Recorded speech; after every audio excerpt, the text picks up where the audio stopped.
ధన్యవాదాలు. అదేవిధంగా ఇక్కడ వచ్చిన ఎంఎస్కే మా కార్యకర్తలకి ముఖ్యంగా ఇక్కడ వచ్చిన లబ్ధిదారులందరూ కూడా మా శాఖ తరఫున ఎక్కువసారి ధన్యవాదాలు తెలిసిన ఓపికగా ఉన్నారు. ఫస్ట్ గర్భవతులు ఉన్నారు కాబట్టి మెయిన్ విషయం మన కాన్సెప్ట్ ఏంటంటే ఈరోజు తల్లిపాల వారోత్సవం. మీకు ఆ పదం వింటేనే నవ్వనిపించింది. ఏంటి మేడం తల్లిపాల కోసం చెప్తున్నారు, దీనికోసం ఏదో ప్రోగ్రామ్ అంటున్నారు, ఏదో బ్యానర్ పెట్టారు, అసలు ఏమవుతున్నారు అంటే ఈ ప్రోగ్రామ్ ఆంధ్రప్రదేశ్ కాదు, రాష్ట్ర వ్యాప్తంగా, దేశవ్యాప్తంగా, ప్రపంచవ్యాప్తంగా జరుగుతుంది. అంటే ప్రపంచవ్యాప్తంగా తల్లిపాల యొక్క ఇంపార్టెన్స్ కోసం చెప్పాల్సిన పరిస్థితి వచ్చింది అంటే ఏ స్థాయిలో ఉన్నామో చూడండి. ఇది తల్లిపాల కోసం తల్లులకే చెప్పాల్సిన పరిస్థితి వచ్చింది అంటే మన యొక్క దానికి ఇంపార్టెంట్ ఏంటి, మన యొక్క నెగ్లిజెన్స్ ఏంటో మనకు అర్థం. అంతేనే కదా, ఈ సృష్టిలో ఇప్పుడు వరకు ఉన్న ప్రతి ప్రపంచంలో ఉన్న ప్రతి ప్రపంచంలో కల్తీ లేనిది ఏంటంటే తల్లిపాలు.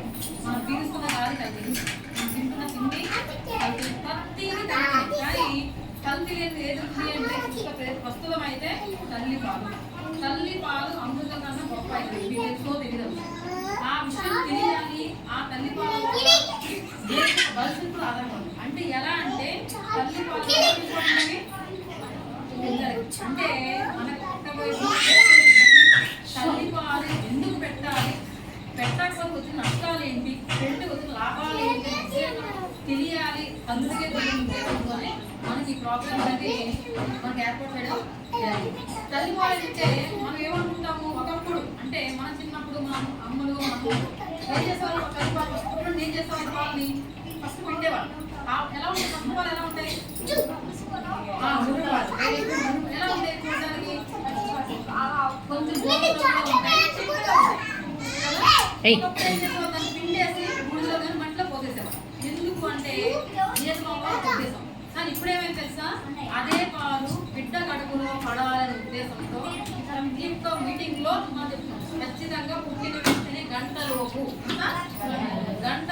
తల్లి ఖచ్చితంగా పిల్లడికి ముట్టు పాలు అనేది తాగించాలనేది విధానంతో. అంటే ప్రభుత్వాలు అయితే ప్రయోగాలు కాదు చేస్తూ ఉన్నాం. కానీ మార్పు అనేది ఎవరు రావాలమ్మా, ఒకటి ఆడవాళ్ళమే కాబట్టి మార్పు అనేది రావాల్సింది.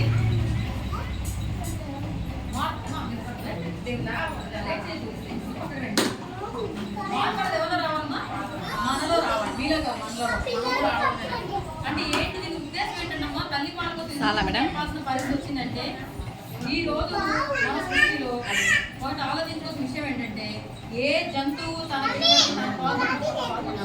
కుక్క ఎప్పుడైనా ఎవరు పాత అవుతుంది, పిల్లి పాత ఎప్పుడైనా చూసారా, పిల్లి ఆవు గేదె పాలు తాగుతుందా, ఆవు దూడ గేదె పాలు తాగుతుందా, గేదె కదా. కానీ మనుషులపై మనం మాత్రం మన పిల్లలకి తల్లి పాలు వదిలేసి అన్ని జంతువుల పాలు పడతాం. చివరికి గాడి పాలు కూడా పడుతున్నాం కదా. గాడి ఏం చేస్తుంది, మనకి గాడి వల్ల ఏంటి, మనకి ఇప్పుడు ఏం చేస్తుంది, ఏమంటే ఏం చేస్తుంది మనందరం గాడి కష్టం చేస్తున్నాడు అంటాం. అంటే ఏంటి, గాడి బరువు పోయడం తప్ప దానికి ఎటువంటి తెలియదు ఉండదు. కానీ గాడి వాళ్ళు తెచ్చుకొని మనం ఏం చేస్తాం పిల్లలకి తాపిస్తాం లేదా? ఎందుకు? అదిగో అంటే ఏంటి నేను ఎందుకు చెప్పాల్సి వస్తుందంటే, మనం ఈ రోజు పాలు పెట్టాలి అంటే ఆవు పాలు పెడతాం, గేదె పాలు పెడతాం, మేక పాలు పెడతాం, గొర్రె పాలు పెడతాం, గాడి పాలు కూడా పెడతాం.